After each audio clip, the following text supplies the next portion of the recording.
Sir ಇವತ್ತು ಚನ್ನಪಟ್ಟಣ ಕಾರ್ಯಕ್ರಮ ಸಾಕಷ್ಟು ವಿಚಾರಗಳು ಚರ್ಚೆ ಆಗಿದೆ. ಏನೆಲ್ಲ ಚರ್ಚೆ ಆಗಿದೆ ಸರ್? ಇವತ್ತು ಜೆ.ಪಿ. ನಗರದ ನಿವಾಸಕ್ಕೆ ತಂದೆಯವರು ಏನು ಚನ್ನಪಟ್ಟಣ ವಿಧಾನಸಭಾ ಕ್ಷೇತ್ರದ ಶಾಸಕರಿದ್ದಾರೆ. ಇತ್ತೀಚಿನ ದಿನಗಳಲ್ಲಿ ಕೆಲವೊಂದಷ್ಟು ರಾಜಕೀಯದ ಬೆಳವಣಿಗೆಗಳು ಲೋಕಸಭಾ ಕ್ಷೇತ್ರದ ವಿಷಯಗಳ ಕುರಿತಂತೆ, ಅದರಲ್ಲೂ ಮಂಡ್ಯ ಜಿಲ್ಲೆಗೆ ಸಂಬಂಧಪಟ್ಟಂತೆ ನಿನ್ನೆ ದಿನ ಎಲ್ಲ ಜಿಲ್ಲೆಯ ಪ್ರಮುಖ ಮುಖಂಡರು ಕಾರ್ಯಕರ್ತರು ಬಂದಿದ್ದರು.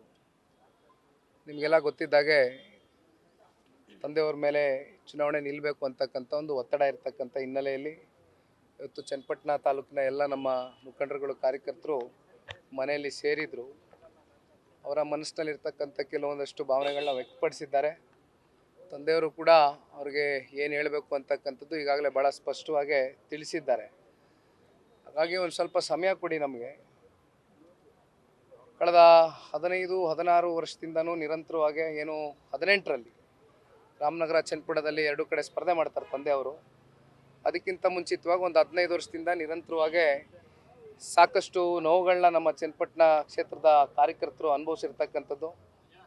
ಆ ನೋವಿಗೆ ಸ್ಪಂದಿಸಿ ಕುಮಾರಣ್ಣ ಅವರು 2 ಕಡೆ ಸ್ಪರ್ಧೆ ಮಾಡ್ತಾರೆ 18ರಲ್ಲಿ. ಒಂದು ಕಡೆ ರಾಮನಗರ, ಒಂದು ಕಡೆ ಚನ್ನಪಟ್ಟಣ. 2 ಕಡೆ ಜನ ಆಶೀರ್ವಾದ ಮಾಡ್ತಾರೆ, ಕಾರ್ಯಕರ್ತರು ಪಕ್ಷದ ಪರವಾಗಿ ದುಡಿತಾರೆ. ತದನಂತರ ಈಗ 23ರಲ್ಲಿ ಮತ್ತೊಮ್ಮೆ ಚನ್ನಪಟ್ಟಣದಿಂದ ಆಯ್ಕೆ ಮಾಡಿರ್ತಕ್ಕಂಥದ್ದು ಕಾರ್ಯಕರ್ತರು. ನಿಮ್ಮೆಲ್ರಿಗೂ ಗೊತ್ತಿದೆಯಣ್ಣ, ಏನು ಪಂಚರತ್ನ ಕಾರ್ಯಕ್ರಮದ ಒಂದಷ್ಟು ಒತ್ತಡಗಳಿಂದ ಕುಮಾರಣ್ಣ ಅವರು ಹೆಚ್ಚಾಗಿ ಚನ್ನಪಟ್ಟಣಕ್ಕೆ ಹೋಗೋಕ್ಕಾಗದೇ ಹೋದರೂ ಕೂಡ ಅವರೇ ಕುಮಾರಣ್ಣ ಅಂತಕ್ಕಂಥ ಒಂದು ಭಾವನೆಯಲ್ಲಿ ಕುಮಾರಣ್ಣ ಮಾಡಿರ್ತಕ್ಕಂಥ ಹಲವಾರು ಕೆಲಸ ಕಾರ್ಯಗಳೇನಿದೆ ಚನ್ನಪಟ್ಟಣ ತಾಲೂಕಿನ ಅಭಿವೃದ್ಧಿ ವಿಚಾರವಾಗಿ, ಅದನ್ನೆಲ್ಲ ಪ್ರತಿ ಮನೆಗೆ ಹೋಗಿ ಎಲ್ಲ ಮತದಾರರ ಮನೆಗಳಿಗೆ ಮುಟ್ಟಿಸಿ ಇವತ್ತು ದೊಡ್ಡ ಮಟ್ಟದಲ್ಲಿ ಒಂದು ಗೆಲುವು ಸಾಧಿಸಲಿಕ್ಕೆ ಇವರೆಲ್ಲ ಕಾರಣಕರ್ತರಾಗಿದ್ದಾರೆ. ಸಹಜವಾಗಿ ಕುಮಾರಣ್ಣ ಅವರು ಚನ್ನಪಟ್ಟಣವನ್ನು ತೊರೆದು ಹೋಗಬಾರ್ದು ಅಂತಕ್ಕಂಥದ್ದು ಎಲ್ಲರಲ್ಲೂ ಇರ್ತಕ್ಕಂಥ ಒಂದು ಭಾಳ ಒಂದು ಸ್ಟ್ರಾಂಗ್ ಒಪಿನಿಯನ್ನು. ಹಾಗಾಗಿ ಪಕ್ಷದ ವರಿಷ್ಠರು ದೇವೇಗೌಡರು ಸಾಹೇಬರು ಇವತ್ತು ಹಾಸನ ಜಿಲ್ಲೆ ಕಾರ್ಯಕ್ರಮಕ್ಕೆ ಹೋಗಿದ್ದಾರೆ. ಅವ್ರಿಗೂ ಕೂಡ ಹೋಗಿ ಕೂತು ಚರ್ಚೆ ಮಾಡ್ತಾರೆ. ಸ್ವಲ್ಪ ಟೈಮ್ ಕೊಡಿ.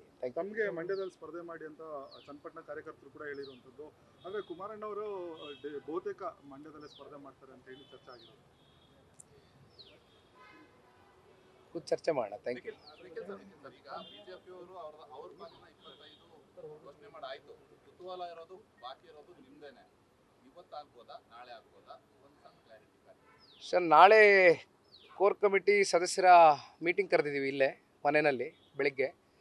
ಹಾಗೆ ಅವ್ರ ಜೊತೆ ಕೂತು ಸಮಾಲೋಚನೆ ನಡೆಸಿ ತದನಂತರ ಯಾವ ರೀತಿ ಸ್ಟೆಪ್ ತಗೊಳ್ಬೇಕು ಅಂತಕ್ಕಂಥದ್ದು ಹಿರಿಯರೆಲ್ಲ ಸೇರಿ ತೀರ್ಮಾನ ಮಾಡ್ತಾರೆ. ಚನ್ನಪಟ್ಟಣ ಕಾರ್ಯಕರ್ತರು ಹೇಳ್ತಿರುವಂತ ನಾವು ಕೇಳಿದಾಗ ಯಾವುದೇ ಕಾರಣಕ್ಕೂ ಕುಮಾರಸ್ವಾಮಿ ಅವರು ಚನ್ನಪಟ್ಟಣ ಬಿಟ್ಟು ಹೋಗಬಾರ್ದು ಅಂತ. ಸೊ ಕುಮಾರಸ್ವಾಮಿ ಏನ್ ಮನವೊಲಿಸ್ತಿದ್ದಾರೆ ಅಂತ ಹೇಳಿದ್ನಲ್ಲಣ್ಣ, ನೋವಿದೆ. 15-20 ವರ್ಷದಿಂದ ನಿರಂತರವಾಗಿ ಸಾಕಷ್ಟು ನೋವುಗಳನ್ನ ಅನುಭವಿಸಿದ್ದಾರೆ. ಅವರಲ್ಲಿ ಒಂದು ಆಕ್ರೋಶ ಇದೆ. ಯಾವುದೇ ಕಾರಣಕ್ಕೂ ಕುಮಾರಣ್ಣ ಅವ್ರು ನಮ್ಮನ್ನು ಬಿಟ್ಟು ಹೋಗಬಾರ್ದು ಅಂತಕ್ಕಂಥದ್ದು ಅವರಲ್ಲಿ ಒಂದು ಸ್ಪಷ್ಟತೆ ಇದೆ.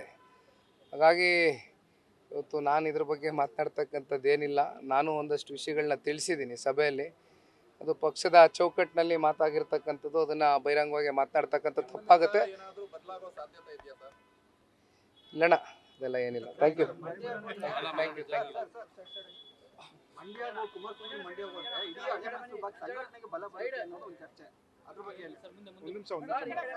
ಅದು ಈಗ ಸತ್ಯ, ಅದು ಈಗ ಮೈಸೂರು ತಾಳಿ, ಬೆಂಗಳೂರು ಗ್ರಾಮಾಂತರ ಇರ್ಬೋದು, ತುಮಕೂರು ತಾಳಿ, ಚಿಕ್ಕಬಳ್ಳಾಪುರ, ಕೋಲಾರ ಎಲ್ಲ ಹಳೆ ಮೈಸೂರು ಪ್ರಾಂತ್ಯದಲ್ಲಿ ಸಹಜವಾಗಿ ಕುಮಾರಣ್ಣ ಅವರು ಈ ಲೋಕಸಭಾ ಚುನಾವಣೆಯಲ್ಲಿ ಸ್ಪರ್ಧೆ ಮಾಡ್ತಾರೆ ಅಂತಕ್ಕಂಥದ್ದಾದರೆ, ನಮ್ಮ ಎಲ್ಲ ಕಾರ್ಯಕರ್ತರಲ್ಲೂ ನಮ್ಮ ಕೇಡ್ರಲ್ಲಿ ಒಂದು ಹೊಸ ಹುಮ್ಮಸ್ಸು, ಇನ್ನೂ ಹೆಚ್ಚಿನ ಹುಮ್ಮಸ್ಸು ಚುನಾವಣೆ ನಡೆಸ್ತಾ ಇರ್ತಕ್ಕಂಥದ್ದಕ್ಕೆ ಒಂದು ಅನುಕೂಲ ಆಗ್ತದೆ ಅಂತಕ್ಕಂಥದ್ದು ಅದು BJP ಪಕ್ಷದ ಕೇಡ್ರು ಕೂಡ ಇರ್ತಕ್ಕಂಥ ಭಾವನೆ. ಹಾಗಾಗಿ ನಾಳೆ ಅಂತಿಮವಾಗಿ ಒಂದು ತೀರ್ಮಾನ ತಗೋಣ. Thank you. ನ್ಯೂಸ್ ಫಸ್ಟ್, ನಿರ್ಭೀತಿಯಿಂದ ನಿಮ್ಮ ಪರವಾಗಿ.